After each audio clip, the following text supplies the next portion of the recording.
So I want to talk a little bit about the story we had you read called the Manifesto, right? The Manifesto, in that story, they talked about a good leader law, right? If you remember it, there was a big discussion going on. People were upset that their leaders weren't good. They weren't doing things that you would expect, in common courtesy, you would expect people to do. Right, just common interpersonal skills.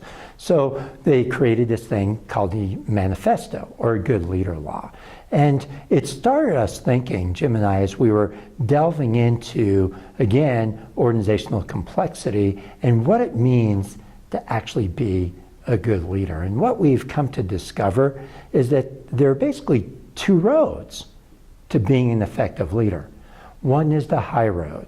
And that, of course, is the road that we would suggest you all partake in, right? That is this idea of doing the right thing. It's about truly understanding each and every individual that's working for you, knowing what their needs are, knowing what your environment's needs are, knowing how to be socially responsible for the organization you're leading. It's hard.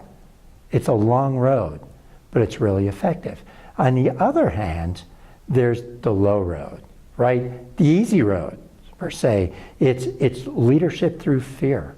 It's just pounding people into the ground to get them to do what you want to do. And in the short term, it works incredibly well.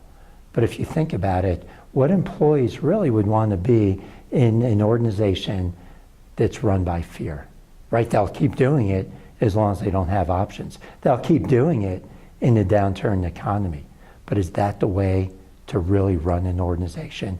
We don't think so. So what we want you to do is ask yourself, if you're in the leadership role, are you taking the high road, the harder road, the long-term road, the road that makes your organization better, your people better, the environment better, the economy better, or are you just beating people into the ground for short-term gains?